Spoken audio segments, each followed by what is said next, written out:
गरुड पुराण अनुसार मृत्यु र जीवात्माको यात्रा। के तपाईलाई थाहा छ मृत्युको समयमा मानिसले कस्ता लक्षण देखाउँछ, कस्तो पीडा भोग्छ र मृत्युपछि जीवात्माको यात्रा कता जान्छ? गरुड पुराणमा भनिअनुसार मनुष्यलाई उसका पाप र पुण्य अनुसार विभिन्न यातनाहरू भोग्नुपर्छ। जब जीवात्मा कर्मभोगका कारण आफ्नो वर्तमान शरीर त्याग गर्छ, त्यो क्षणमा मानिससँग के घटित हुन्छ, यी सबै कुरा हामी यस प्रस्तुति मार्फत तपाईलाई बताउनेछौँ। वैदिक तथा पौराणिक ज्ञान प्राप्त गर्न यो भिडियो धेरैभन्दा धेरै शेयर गर्नुहोस् र च्यानललाई सब्स्क्राइब गर्न नबिर्सनुहोला। अब ढिलो नगरी हामी हाम्रो प्रस्तुति सुरु गर्छौँ। गरुड पुराण अनुसार मनुष्य यस संसारमा जन्म लिएर आफ्ना पूर्व जन्ममा गरेका पुण्य र पापका असल नराम्रो फलहरू भोग्दछ। मृत्यु नजिकिँदै जाँदा त्यो प्राणी परिवारको माया र मोहको पीडाले रुँदै कराउँदै आफ्नै परिवारबीच प्राण त्याग गर्दछ। त्यस समयमा चेतन शरीर जड वस्तु जस्तै निष्क्रिय हुन्छ।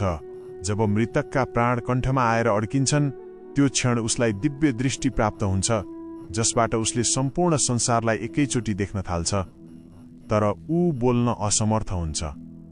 नजिक आएका आफ्नै मानिसहरूलाई देखेर भयले उसका प्राण आधा शरीरबाट निस्किन खोज्छन्।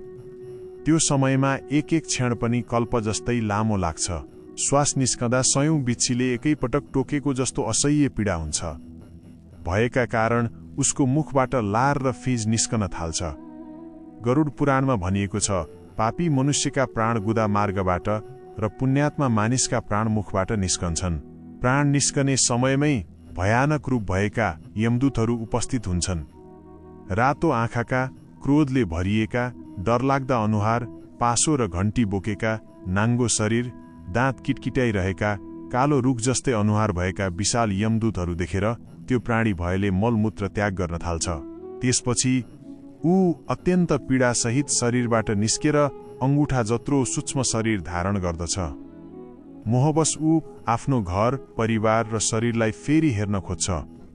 त्यो सूक्ष्म शरीरको घाँटीमा डोरी बाँधेर यमदूतहरूले उसलाई, अपराधीलाई सिपाहीले घिसारेर लगेझै लिएर जान्छन्। यमलोकतर्फ लैजाँदै गर्दा यमदूतहरूले नरकका भयानक यातनाहरू बारम्बार वर्णन गर्छन्। उनीहरू भन्छन्, हे दुष्ट, छिटो हिँड, तँलाई यमराजको दरबारमा लैजानु छ।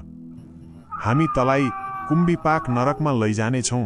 जो दुरात्मा हुन्छ उसलाई यमदूतहरूले कुटपिट र यातना दिन्छन्, र जो पुण्यात्मा हुन्छ उनीहरूलाई स्वर्गका दूतहरूले सुखपूर्वक लैजान्छन्।